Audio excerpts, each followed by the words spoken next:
Hey, so we want to spend a few minutes just talking to you about what's going on in your life and your career, and 14 years in the league, all with the same team. And then I saw at the end of the game you and Steph and Steve in a group hug there. What was that about? And what thoughts were going through your mind as this season ended? Well, Steve grabbed both of us, and he said, I just wanted to take this moment. Like, I just don't know. I don't know if we'll have this moment again. So I just want to take this moment and thank you guys, and it was a special moment. The first thing Travis said when we walked off was like, man, I'm so happy Steve was in the moment. Like, and he didn't miss that moment. But like going down the stretch, you can't help but think like, is this it? Is this the end, right? Like, I have an option, as you see. If they don't want me back, I'm not just gonna take the option. Like, this has always been a partnership, right? You want me, I want you, it works out. And so I do think they want me back, but I'm just saying, with Steve, he's coaching on the last year of a contract. Does he come back? What does that look like? And so it was weird down the stretch because you're kind of feeling this pressure of like, we need to win to kind of stabilize things. But yet you got Jimmy Butler out with a knee injury. You got Moses Moody out with a knee injury. You got Steph Curry out with a knee injury. And we're just free-falling pretty much from All-Star break on. Could you see yourself in another uniform? I mean, I don't want to. It's not something I've imagined over the last few years of my career. Early on in your career, you're kind of like, when is this going to come to an end, Mm-hmm. Like, I've been here long enough. You look at the stats, guys don't stay that long. Then your mindset kind of shifts. Like, can I make this a forever thing? Can I stretch this the length of my career? When I signed my last deal, that became a realistic possibility. And so for me, no, I don't see myself in another uniform, but I am also understanding of this business and know that it takes them to want me as much as I want them in order for it to continue going. Well, it's over for the Warriors. There you go. I mean, no disrespect. But disrespect is. No. Welcome to this First Take exclusive. The one and only Stephen A. Smith here, joined by the doggy, Mad Dog Russo. Doggy, let's dive right into it. Last week, I don't know if you heard about this, Draymond Green made waves, saying Golden State Warriors coach Steve Kerr may have held him back offensively. Someone who reacted to Draymond's comments was Austin Rivers, who credited Draymond's IQ, but said his comments were ridiculous.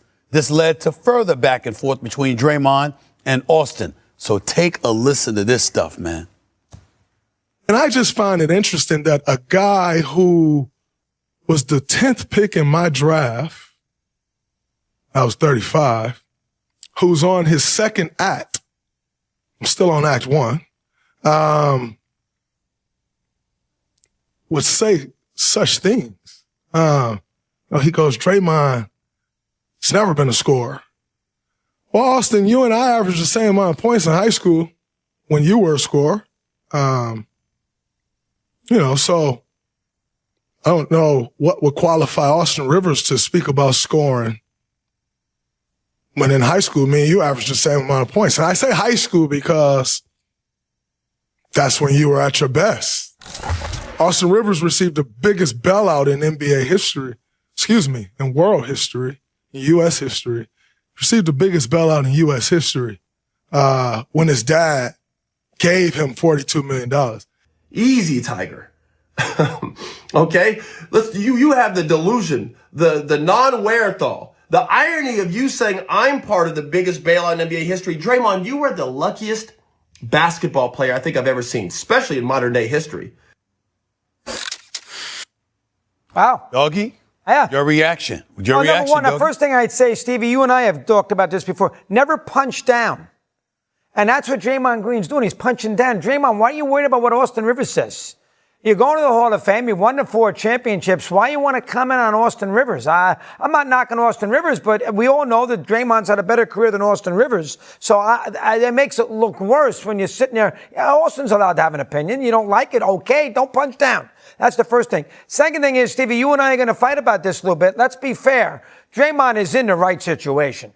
Draymond, let Curry and Thompson take all the shots, be the point forward, get his rebounds, play some defense, create some havoc. He's in the perfect scenario. he needs to be, the way he plays, he needs to be on really good teams because then you can take advantage of his intangibles. When he's on teams that aren't so good, he's just another guy. And again, if you look at some of the great teams in the history of the NBA, and I'll start with, the 83 Sixers with Bobby Jones, Julius, and Moses Malone, the 86 Celtics, some of those Pistons teams in the late 80s, he wouldn't play in the teams. He would not play in the 86 Celtics. Walton, Bird, Mikhail Parrish. He would not be, and Scott Wedman. He would not play. So there is something to the idea, and I want to hear what you have to say here, that he has been fortunate that he ended up on this team where they don't need him to be an offensive player. He can do other things because they get everybody else to score, and I think that's been an advantage for him. So that's what I would say. Two things could be true, Doggy. You could be lucky as hell to inherit Steve Kerr as your coach, Bob Myers as your GM, Mark Jackson as your coach before Steve Kerr came along, with the greatest shooting backcourt in the history of basketball in both Steph Curry and Klay Thompson. That can be true, and you can also be an elite player because of all the intangibles that you spent a career living off of. His defensive pride, this is Defensive Player of the Year that we're talking about here.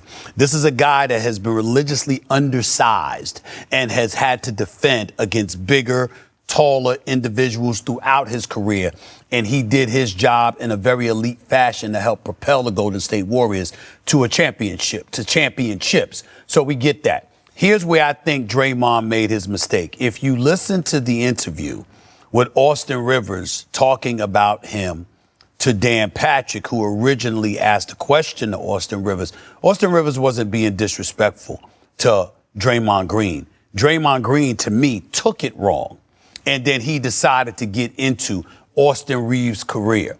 But when you look at Austin Reeves and how he came back, we all know Austin Reeves was on 7 different teams in 11 years. We get that. Yes, his dad looked out for him by bringing him to the Clippers. But Austin Reeves was no scrub. Austin Reeves could defend on the NBA level. He wasn't some prolific scorer or anything, could make the occasional perimeter shot. But he could defend. And he did belong in an NBA uniform. Yes, he did. When he picked apart what Draymond, when he came back at Draymond, he's like, hold on now. Golden State Warriors fans, let me ask you something straight up. What if the move that saves the final stretch of the Steph Curry era is not the loudest fantasy on the internet, but the coldest killer in basketball? What if Kawhi Leonard is the name that keeps coming back for a reason? Because now we know Golden State really did check on Kawhi before the deadline. ESPN's Anthony Slater and Ramona Shelburne reported that the Warriors were among the teams that contacted the Clippers about Leonard when LA was reshaping its roster. And that matters because it tells you this front office was not thinking small. They were looking for another monster wing, another playoff assassin, another player who can take pressure off Steph when the game slows down and every possession starts feeling like life or death. And that fit? Lean in. It is obvious. Steph gives you gravity, Kawhi gives you control, Draymond gives you the defensive brain and the connective passing. You put those three together and suddenly Golden State has something it has badly needed on rough nights, a half-court closer who can get a bucket without chaos. That is why the Kawhi rumor won't die. Not because it is easy, not because it is guaranteed, because basketball-wise, it makes too much sense. Kawhi is still one of the few stars in the league who can defend at a high level, score from the mid-range, punish smaller defenders, and calm everything down when the game gets ugly. That is exactly the type of presence the Warriors missed in their elimination run. Now here's where the drama gets even more interesting, because while the Warriors are being linked to a guy like Kawhi, Draymond Green is in the middle of another very public firestorm. The transcript you shared shows Stephen A. Smith and Mad Dog Russo reacting to Draymond's comments that Steve Kerr may have held him back offensively, and then to the ugly back and forth with Austin Rivers. Their core point is brutal but clear. Draymond punched down, and while he's a Hall of Fame level winner, he's gotten too defensive about what he is and what he isn't as a scorer. Stephen A. even says the real mistake was Draymond taking Austin's comments too personally and then turning it into a career comparison instead of just letting it go. NBC Sports Bay Area and the San Francisco Chronicle both reflected the same broad attention this week. Draymond has praised Kerr like family, but also said Kerr hindered parts of his offensive growth and then had to walk some of that tone back later. And that's the real Warriors conversation right now. Not is Draymond great, because he is Defensive Player of the Year, 4-time champ, Hall of Famer. The question is whether Golden State can keep asking the same aging core to solve the same problems with the same answers. Mad Dog's point in the transcript was that Draymond landed in the perfect ecosystem. Steph, Clay, Kerr, Bob Myers, motion offense, elite spacing, all of it. Stephen A.'s answer was basically yes, that can be true, and Draymond can still be elite because of his defense and intangibles. Both things can be true. But when the Warriors are trying to figure out how to squeeze one more real title swing out of this era, they have to ask whether fit upgrades around Steph are now more important than loyalty to the familiar version of this roster. And that is why Kawhi makes this feel less like fantasy and more like strategy. If the Clippers ever soften, if the price becomes survivable, if the Warriors can turn draft capital and movable pieces into a true two-way star without gutting Steph's support system, this is exactly the kind of move Joe Lacob would want to explore.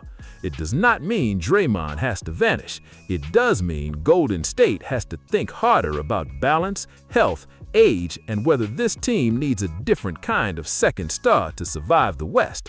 The favorable truth for Warriors fans is simple. The organization is still thinking big, and the fact they checked on Kawhi proves the front office knows this core still deserves another serious push. So let me ask you this, Dub Nation.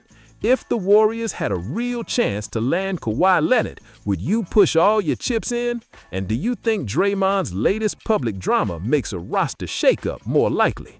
Drop your take in the comments, hit like, and subscribe, because the next move could decide the rest of the Steph Curry era.